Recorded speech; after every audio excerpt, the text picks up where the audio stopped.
Welcome back, ladies and gentlemen. This is the Bearable Bull here. And I got this aggressively average content for you today, as I had a powerful interview with Shane Higdon, the CEO of the H-Bar Foundation.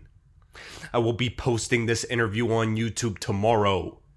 And for every single one of you that don't know, while XRP is my largest holding, Hedera H-Bar is my second largest crypto.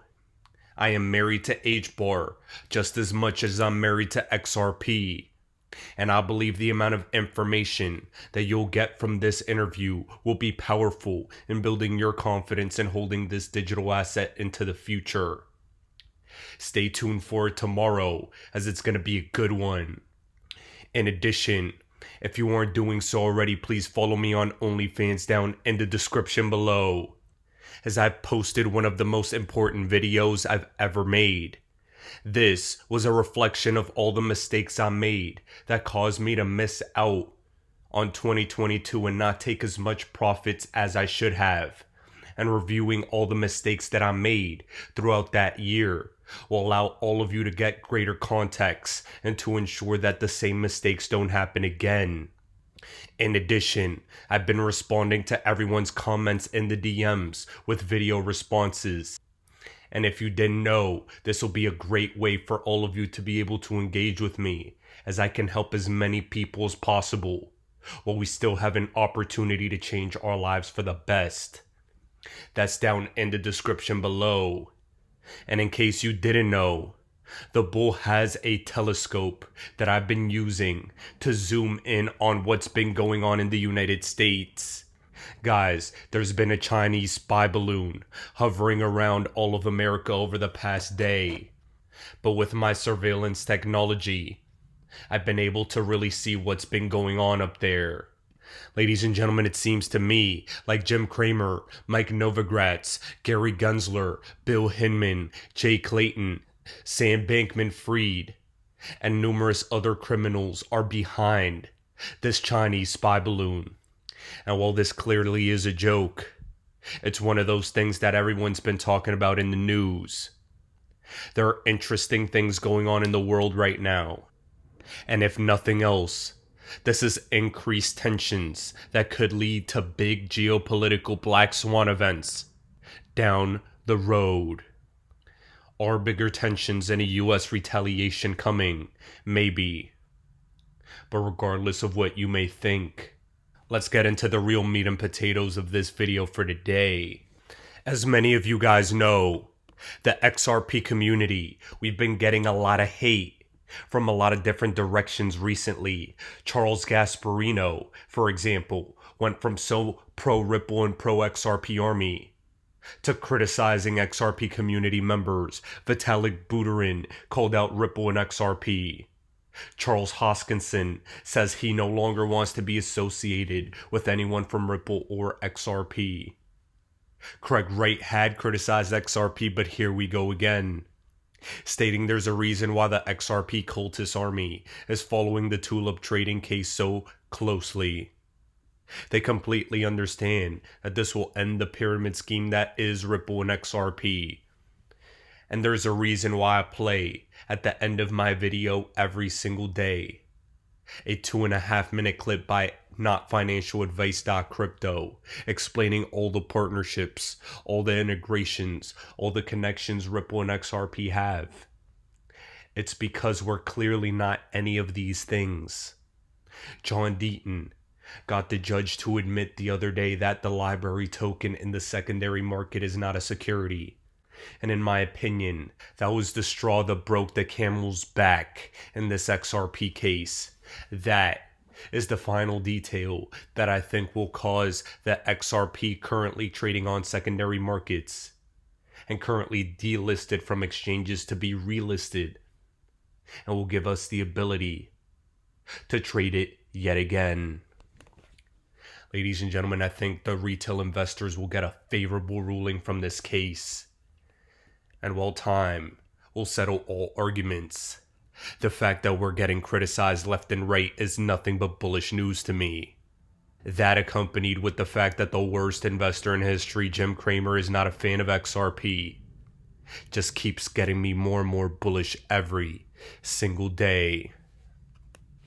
Now, guys, a big part of what I believe is going to come and will cause XRP adoption and this new financial revolution is what's called a bank bail-in. I believe bank bail-ins are coming because in 2008 we had bailouts where the government bailed out all these banks with our taxpayer dollars. That right there, my friends, did not seem like theft at the time. But bank bail-ins, like what happened in Cyprus, that I think will be coming, as that'll be an excuse and a reason for them to revamp the financial system. And for those of you that don't know, this is a brief explanation of what a bank bail-in is. Are planning on taking all of your money to pay off their debts. I mean, it's a little bit conflicted, right? I mean, it's important that people understand they can be bailed in, but you don't want a huge run on the institution. But they're going to be. The FDIC currently has less than $200 billion in assets to insure over $9 trillion. That's just 1.3%. They know that a system collapse is coming, and they are already planning for bail-ins. As trust begins to fail, the people will begin to withdraw their funds, which will only guarantee a banking collapse. This is known as a bank run. In 2012, the International Monetary Fund, known for their reputation of coercion, violence, and extortion, published staff discussion notes entitled From Bailout to Bail-In, Mandatory Debt Restructuring of Systemic Financial Institutions. So what exactly is a bail-in? It is officially obfuscated with elaborate equations, but to put it simply, it is when the bank steals your money directly from your account. Now, guys, as you keep that in mind, the very real potential of bail-ins coming, you have to understand that Jim Rickards' ICE 9 bank-free scenario is on the table, and is very likely in the event of a crisis. You see, guys, the thing about XRP is that its true adoption and its full-blown price appreciation and price discovery will come out of the other side of a complete meltdown of the financial system. That's the unfortunate reality. And while that is in fact the case, we can also probably anticipate a speculative run after this case is said and done. We see the state of the world today. They literally shut down the planet for 2 years, for whatever reason they gave, to ensure that they could hyperinflate currencies, bring us into a crisis by raising interest rates, let the crisis happen, pivot, and now let's destroy the financial system by really turning on the money printer. Quantitative easing into infinity and beyond will destroy the US dollar as the global reserve. In my video yesterday about the BRICS nations, about Saudi Arabia beginning to accept yuan for their oil, all of these things are leading to the accelerated devaluation of the US dollar. Ladies and gentlemen, crypto, China, BRICS, all of these things are putting a dent into the US dollar, and ultimately, what we want to see happen for XRP to really reign free is for the US dollar to lose confidence and get weaker. That's a lukewarm scenario as an American to be in, as I know that'll make America weaker. However, there are only 2 companies, as the AI stated, in my lifetime that I'm aware that has stated a goal of creating a global reserve currency. One was PayPal, and their VCs altered the path of creating a world reserve currency. 2 was Ripple. This is a once-in-a-lifetime opportunity. And for those of you that don't realize how very real the potential of XRP being the world's neutral bridge asset is, please take a listen to this clip, as this will make all of you start salivating. From China's point of view, they want to get, they don't like the U.S. having this reserve currency because it gives us, a lot of leverage over, Iranian oil supply chains and all sorts of things like that. They don't want the renminbi to become a reserve currency because then you have to open your capital account and you have to do all sorts of things that they really don't want to do. I think the euro you could think of as, was in part a Chinese weapon against the dollar. It didn't, the last decade hasn't quite worked out that way, but that was, China would have liked to see two reserve currencies like the euro. And, even though I'm sort of a pro-crypto, pro-Bitcoin maximalist person, I do wonder whether at this point Bitcoin is also should also be thought in part as a Chinese financial weapon against the U.S., where it threatens fiat money, but it especially threatens the U.S. dollar, and China wants to do things to weaken it. So it's sort of China is long Bitcoin, and perhaps from a geopolitical perspective, the U.S. should be a little bit be asking some tougher questions about exactly how that works. So back in the early days of PayPal, and this is going back to 1999, so it's almost 20 years ago. We actually, our first T-shirt said, PayPal, the new world currency. And so there was this idea that we were going to create this new global currency. Many people don't know this, but the mission of PayPal was to create a global currency that was independent of interference by these corrupt cartels of banks and governments that were debasing their currencies. And we succeeded at building something very economically very powerful, enabled many small businesses. We're super proud of it, but we never achieved the mission.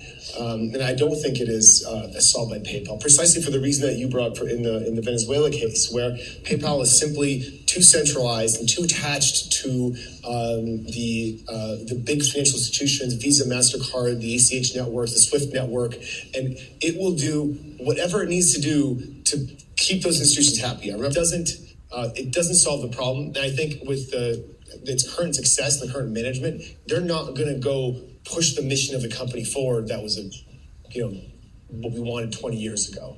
So somebody else has to do it. Not to mention that it was the wrong crypto foundation, but that's a different story. And so why didn't you guys foresee this and build something that would solve the problem? Well, we tried. When we were building the company, initially, Max Levchin, he started working on his thesis in cryptography, was my co-founder at PayPal. He researched Chaumian blind anonymous digital currencies, and then we that didn't think that was going to quite work. It was too centralized, and it wasn't quite anonymous. Then I think we just never figured out quite the right algorithm, and we were pressured by investors to just get the product out. This is part of the problem of taking investment money prematurely. I wonder what would have happened if Matt's just been able to sit around and brainstorm and work on the idea. And we can all talk about the mission, and maybe we could have figured out an algorithm that was more like the modern crypto algorithms, which I'm so grateful for. Should 100 billion XRPs will be enough to cover once the X-Rapid service scales to a global full scale, or would there be a shortage? Well, so when XRP was created, this actually was created before Ripple existed. The creators of XRP decided there'd be 100 billion units, because they saw it as rather than having a smaller number with a very high price, they saw it as something they wanted to be effectively a global reserve currency. Ladies and gentlemen, as you can see, I genuinely believe XRP is meant to be so massive that the current values it's at now is so life-changing that 99.9% of the world doesn't realize how big this opportunity is. That's why, when things like this XRP buyback committee come to the forefront, start speculating on a $122,000 price valuations, and then suggest you can send your XRP to them for them to negotiate a high price for you, I have to call it out.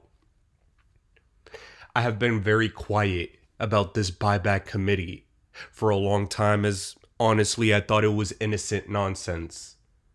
A bunch of people getting together to try and see, maybe we can do something.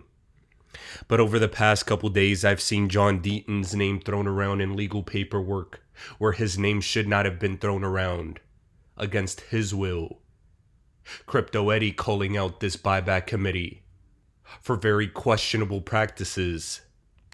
And me personally, while I've always thought it was just kicks, giggles, and nonsense, I have to let everyone know that you should never send your XRP to anyone, ever. Your XRP remains in your possession, so you make sure you don't get robbed. You need to understand that these unrealistic price targets for XRP are a big reason why the XRP army stays not making profits. We can sit here and speculate what a 5 to 10 year window XRP price could be. What could happen if XRP gets backed by gold? What could happen if it does tap into the derivatives market, if it tokenizes securities, etc.? But at the end of the day, we're still at 40 fucking cents. We have to be realistic. We need to be in a profit-taking mindset. Because right now, in 2023, it's very likely there's going to be a financial crisis. And if you're overinvested and you just want to see your XRP go up without taking any money out to protect yourself and maybe be able to buy back in after this financial crash is over, it's irresponsible. And I think people throwing out 5 to 6 figure XRP prices as if they're the XRP's community very own Illuminati is idiotic to me. Ladies and gentlemen, I don't mind people entertaining ideas, but I genuinely don't like it when I feel like people are trying to take advantage. Proceed with caution. Don't trust anyone but yourself with your crypto. Keep your eyes on the prize. Learn how to profit take so you're not left bag holding. But also have your long-term bags so you could profit from anything that could happen. Ladies and gentlemen, this is the Bearable Bull here. Thanks for tuning in. As always, I appreciate every single one of you. Now I'll be back tomorrow with another video. Why do I hold XRP? Because Ripple's the chosen one to lead the new global digital payment system, and they use XRP. In 2013, the Federal Reserve began looking for faster payments options. 2 years later, an action plan was born and a federal payments task force was created. It included one company focused on crypto, Ripple. In 2014, the World Bank and Better Than Cash Alliance, which includes the Bill and Melinda Gates Foundation, Clinton Global Initiative, and the governments of 32 countries, put out a report called The Opportunities of Digitizing Payments. 1 year later, the Better Than Cash Alliance featured one crypto company on their website, Ripple. Today, Better Than Cash Alliance and all other UN initiatives are focused on a single agenda, the Sustainable Development Goals for 2030. You can see the SDGs logo on Bill Gates' lapel, world-leading companies, the Better Than Cash Alliance website, and on the UN's official exchange, Exchange. What crypto is Exchange officially utilizing for their carbon credit solution? XRP. The world will move to a new international standard for exchanging electronic messages between financial institutions by 2025 called ISO 20022.